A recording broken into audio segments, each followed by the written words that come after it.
Nebeský Oče, ja Ti ďakujem za Tvoju neochvejnú lásku. Tvoje slovo v 1. Korinťanovi 13:4-18 učí, ako vyzerá práva láska. Láska je trpezlivá, láska je dobrotivá. Nezávidí, nevychvaluje sa, nie je pyšná. Nehanobí druhých, nehladí na seba, nedá sa ľahko nahnevať, nevedie si záznamy o krivdách.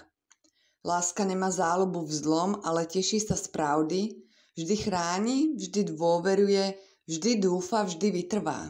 Láska nikdy nesklame. Pane, pomôž mi milovať tak, ako miluješ Ty. Naplň moje srdce trpezlivosťou, láskou, pokorou a odpustením. Odstrán zo mňa akúkoľvek zatrpknutosť, pýchu alebo sebectvo.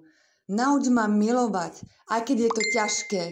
Rozdávať milosť druhým a odrážať Tvoju lásku vo všetkom, čo robím. Nech je môj život svedectvom Tvojej dokonalej a neochvejnej lásky. V Ježišovom mene. Amen. Ja vyhlasujem, že skrze mňa prúdi Božia láska. Ja som trpezlivá a láskavá. Ja kráčam v pokore, odpustení a milosti.